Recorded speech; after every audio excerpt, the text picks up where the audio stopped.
Ano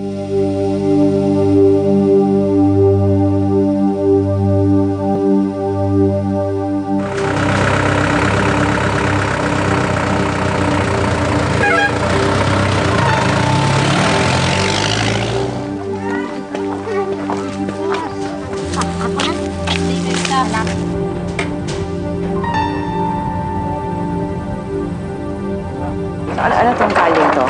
Barangay Tenay. Barangay ng Ang bahay na to, merong dalawa dito na biktima. Puro man nakapag-asawa na ngayon. Okay. Malalayo na sila, wala na dito. Ilang taon sila nung biktima sila? 16, minor de edad pa. Tapos dito naman, dalawa. Tapos dito, isa. Sunod-sunod. Bahay-bahay dito. Pag may anak na dalaga. Oo. Kinukuha. Parang nagbibilang lang ng poste ng isa-isang itinuro ni Eileen sa amin ang mga pamilya na nabiktima din ni Dada Nina sa barangay. Katulad sa kaso sa barangay na to, mga relatives. So madaling maibigay yung trust dun sa recruiter, yung padala ng mga anak nila. Kasi nga, pinsan. Wala daw kaalam-alam ang mga tao dito kung ano ang trafficking. Mga bata daw kadalasan ng biktima. 12 years old ang pinakabata. Matagal na daw kumukuha si Dada Nina ng mga batang babae dito sa barangay nila Ann. Isa na dito si Casey, pamangkin din ni Dada Nina at kaibigan ni Ann. 13 years old siya at walang kamuang-muang sa sex nang dinala sa Maynila. Hanggang ngayon, ni hindi niya masabi ang salitang sex. Pinalipas muna ang isang linggo bago isinabak si Casey sa trabaho.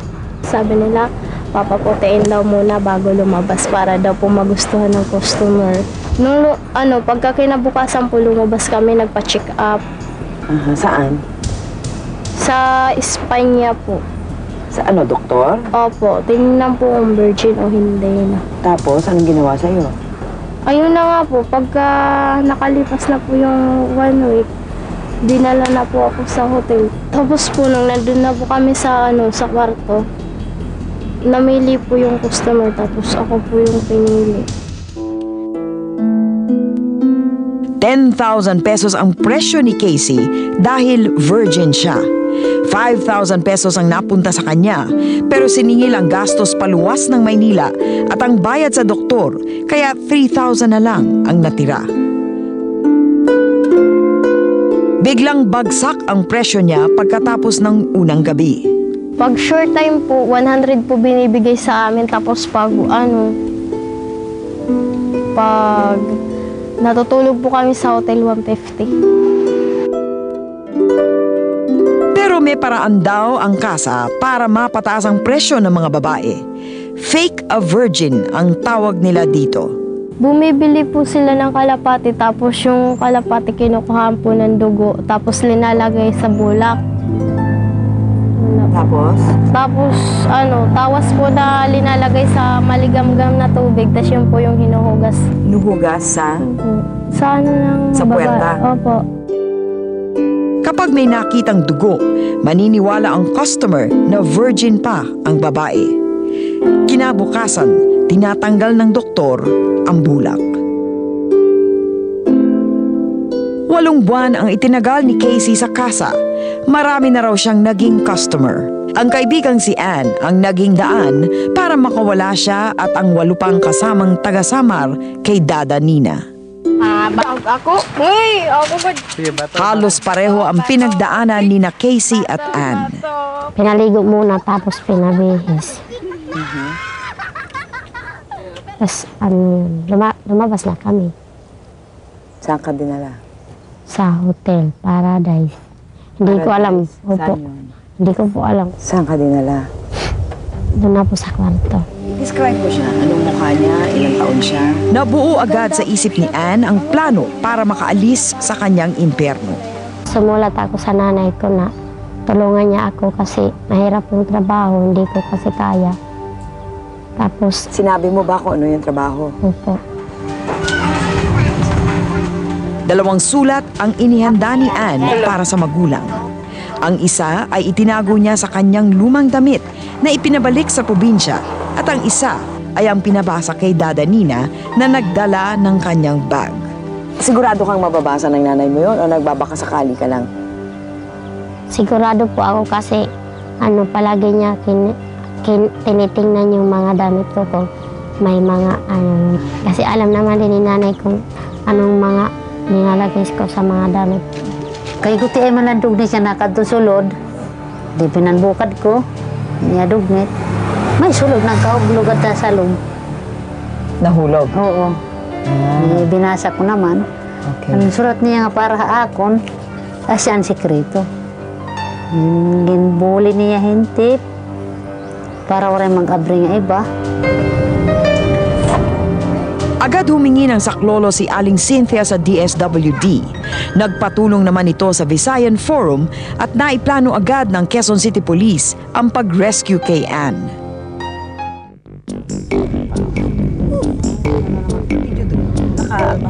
Kasama ang DSWD, 2 beses sinadya ng pulis ang address na ibinigay ni Anne, 19B Mauban.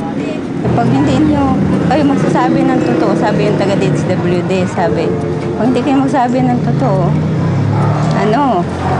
pasukin naman lahat ng dito, apartment, bahay.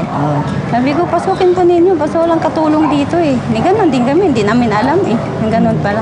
Ay, lumabas yung bata, pinalabas nila. Caretaker ng may-ari ng isang hilera ng apartment si Aling Viviana. Di daw nila alam na ginagamit na kasa ang kanilang lugar. Lagi daw kasi nakasarado ang pinto at bintana.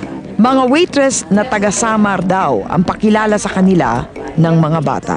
Tinanong ako ng pulis doon na sa headquarters kung gusto ko talagang tulungan yung mga babae na nandun pa sa bahay. Sabi ko naman, opo. Kailangan po,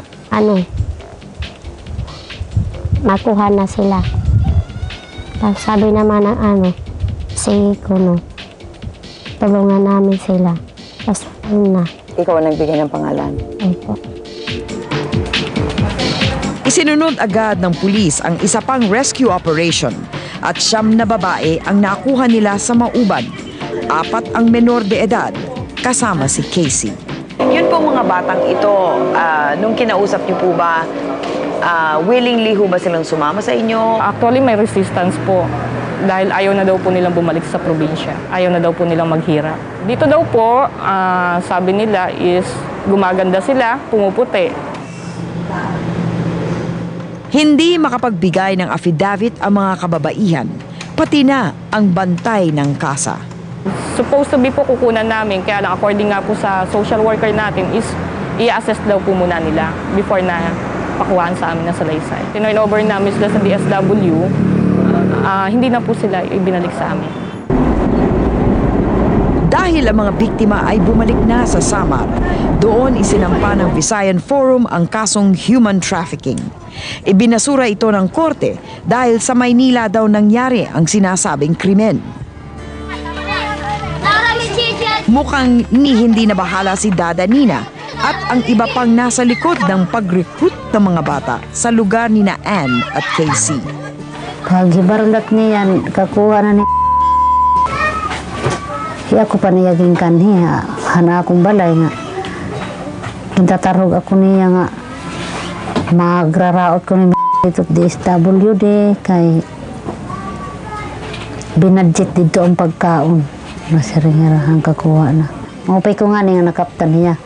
Pero kay nga babasulon ako nimuhan. Ikaw ang nagdarak, tapos ako pa nimo pag-iisigan, kay ginisigan ako adto niya.